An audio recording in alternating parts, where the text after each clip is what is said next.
வணக்கம் நண்பர்களே, welcome to நம்ம ஒரு அரசியல்வாதி சேனல். இன்னைக்கு இந்த வீடியோவில் எதை பற்றி பார்க்க போகிறோம் அப்படின்னா, இங்கே வருங்கால முதல்வரே அப்படின்னு போஸ்ட் அடித்த கொஞ்ச நேரத்திலேயே அந்த போஸ்ட்டை ரிமூவ் பண்ணியிருக்கிறாங்க. அது எந்த கட்சியினர் அப்படிங்கிற அந்த ஒரு தகவலையும், அது மட்டும் இல்லாமல் எஸ்ஐஆர் குறித்து மிகப்பெரிய அளவில் சர்ச்சை உருவாகிட்டு இருக்கு. இன்னும் சொல்லப்போனால் இங்கே உதயநிதி மேலே நிர்மலா சீதாராமன் எந்த மாதிரியான குற்றச்சாட்டுகளை வைக்கிறாரு அப்படிங்கிறதையும், அதையும் தாண்டி இது எதுக்காக இந்த ஒரு போராட்டத்தை பண்ணுறாங்க அப்படிங்கிற அந்த ஒரு தகவலையும் நிர்மலா சீதாராமன் அவர்கள் சொல்லியிருக்கிறாங்க. அதை எல்லாத்தையும் தாண்டி முக்கியமாக இங்கே வந்து பாட்டிலுக்கு 10 ரூபாய் அப்படிங்கிற ஒரு நியூஸ் இருக்குது இல்லைங்களா, அது மிகப்பெரிய வைரலாக இருக்குது. இன்னும் சொல்லப்போனால் விஜய் பேசுனது குறித்து இல்லை, அதை குறித்து நீதிமன்றம் இப்போ ஒரு தீர்ப்பு வழங்கியிருக்கு. அது என்ன அப்படிங்கிற அந்த ஒரு தகவலையும், அது மட்டும் இல்லாமல் இங்கே மக்கள் நீதிமன்றமும் சரி இல்லை தமிழக வெற்றி கழகமும் சரி, ரெண்டு பேருமே இங்கே வந்து தனக்கான சின்னத்தை தேர்வு பண்ணி கொடுத்துருக்குறாங்க. ஸோ அது எப்போ மறுபடியும் கைக்கு கிடைக்கும் அப்படிங்கிற அந்த ஒரு தகவலையும் தான் இந்த வீடியோ நான் பார்க்க போகிறோம்.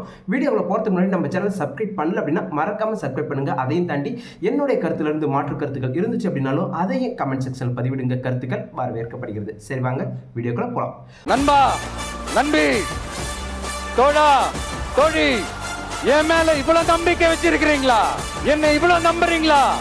பார்த்தலாம், ஒரு கை பார்த்தலாம். முதல்ல இங்கே வந்து பாட்டிலுக்கு 10 ரூபாய் அப்படிங்கிற அந்த ஒரு விஷயத்தை பார்க்கணும். ஏன் இதை நான் சொன்னேன் அப்படின்னா, இங்கே வந்து பாட்டிலுக்கு 10 ரூபாய் அப்படின்னு விஜய் அவர்கள் பாடிட்டு போயிட்டாரு.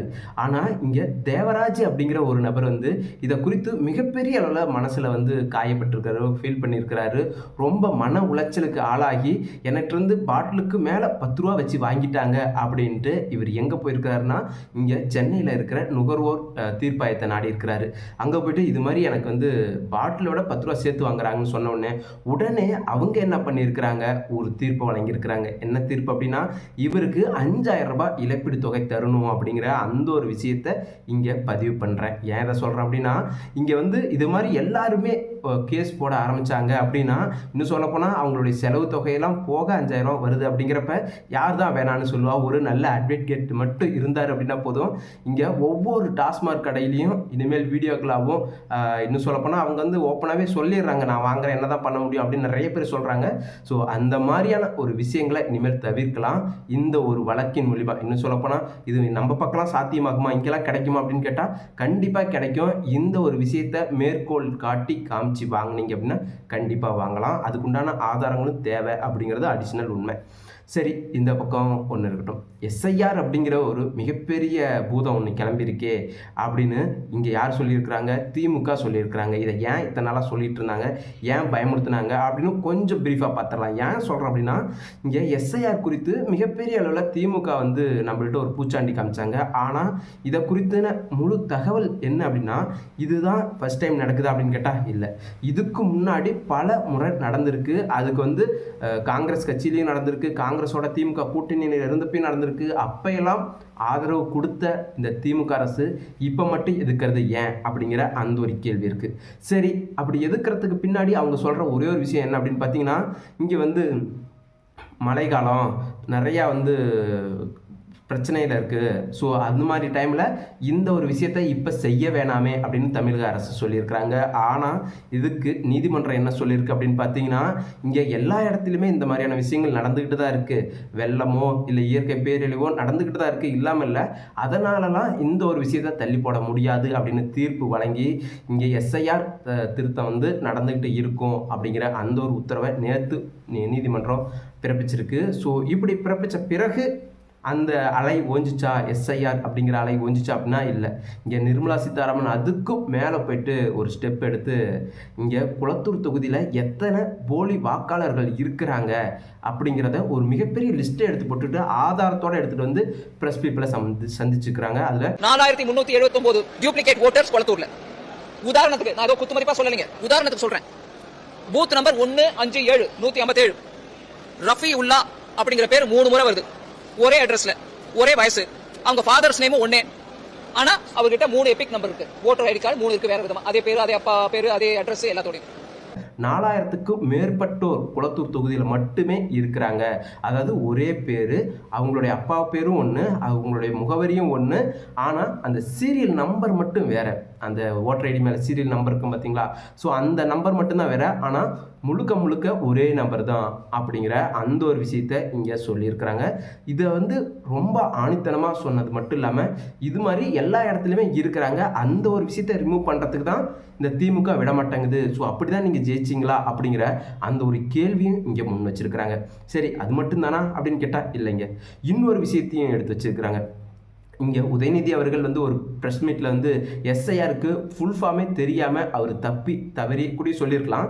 ஆனால் முதல்ல அந்த ஃபுல் ஃபார்ம் தெரிஞ்சுக்கிட்டு வாங்க அப்படின்னு நிர்மலா சீதாராமன் அவர்கள் சொன்னதும் இங்கே மிகப்பெரிய அளவில் பேசுபொருளாக உருவாகிருக்கு அப்படின்றத நான் பார்க்குறேன். ஏன்னா ஒரு விஷயத்தை நம்ம சொல்கிறோம் அப்படின்னா அதை கரெக்டாக சொல்லணும். இன்னும் சொல்லப்போனால் மற்ற நபர்கள், ஒரு நிர்வாகிகள், கீழ்த்தட்டு மக்களோ இல்லை மற்ற நபர்களோ சொன்னாங்கன்னா பிரச்சனை இல்லை. ஆனால் ஒரு துணை முதலமைச்சரே இப்படி பேசலாமா அப்படிங்கிற அந்த ஒரு கேள்வியை யார் கேட்டிருக்கிறாங்கன்னா நிர்மலா சீதாராமன் அவர்கள் கேட்டிருக்கிறாங்க. சரி, இது மட்டும்தானா அப்படின்னு கேட்டால் இல்லை. இந்த எஸ்ஐஆரில் என்னென்னலாம் பண்ணலாம் அப்படின்னு திமுக மிகப்பெரிய அளவில் பிளான் போட்டுட்ருக்குறாங்க. அப்படி ஒரு விஷயம் நடந்தது தான் இன்றைக்கி வைரல் ஆகிட்டு இருக்கு சோசியல் மீடியாவில். என்னென்னா, திமுகவுடைய ஐடி விங்கில் இருக்கிற ஒரு பெண் வந்து இந்த எஸ்ஐஆர் குறித்து வீடு வீடாக போயிட்டு விசாரணை பண்ணி அவங்க வந்து அந்த திட்டத்தை நிறைவேற்றுறாங்களாம்.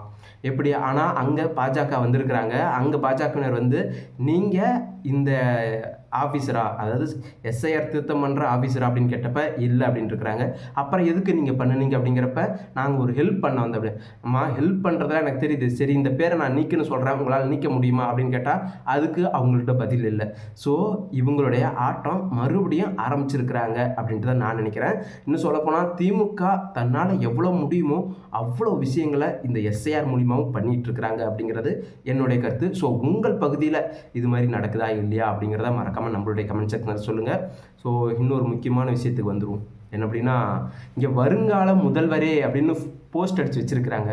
அது யாருக்கு அப்படின்னு பார்த்தீங்கன்னா திருமாவளவன் அவர்களுக்கு தான். இது என்ன புதுசாக இருக்குது அப்படின்னு நினைக்கலாம். உண்மைதான், நேற்று நடந்த ஒரு கூட்டத்தில் வருங்கால முதல்வரே, வருங்கால பிரதமரேலாம் அடித்தாங்க. அதெல்லாம் ஒரு பக்கமாக இருக்கட்டும். ஆனால் வருங்கால முதல்வரே அப்படின்னு ஃப்ளெக்ஸ் அடித்து வச்சுருக்கிறாங்க. அதை பார்த்துட்டு கார் அந்த ஃபங்க்ஷனை முடிச்சுட்டு திருமாவளவன் அவர்கள் ஏறி காரில் போயிருக்கிறாரு. அப்படி போகிறப்ப மறுபடியும் அங்கே வந்து ஒரு பத்திரிக்கையாளர் கேட்டிருக்கிறாங்க, இது மாதிரி வருங்கால முதல்வரே அப்படிங்கிற ஒரு டிஜிட்டல் பார்த்தேன், ஆனால் உடனே அதை அப்ரூவ் படுத்திட்டாங்க, இதுக்கு பின்னாடி ஏதாச்சும் உங்களுக்கு ப்ரெஷர் இருக்கா அப்படின்னு கேட்டப்ப இல்லையே, நான் வந்து பார்த்தப்ப இருந்துச்சு அப்படின்னு சொல்கிறாரு. இல்லைங்க, நீங்கள் வந்து பார்த்தப்ப இருந்துச்சு, ஆனால் நீங்கள் கிளம்பின உடனே அதை ரிமூவ் பண்ணிட்டாங்க அப்படிங்கிற அந்த ஒரு விஷயத்தை சொல்கிறப்ப மறுபடியும் திருமாவளவர்கள் வேறு வழியே இல்லை, இதுக்கு நம்ம முட்டு கொடுத்து தான் ஆகணும் அப்படின்ட்டு ஏதாச்சும் நம்ம கழக நிர்வாகிகள் யாராச்சும் எடுத்துகிட்டு போயிருப்பாங்க, தொண்டர்கள் அப்படின்ட்டு அவர் சொல்லி சமாளித்து அங்கேருந்து கிளம்பிட்டார்.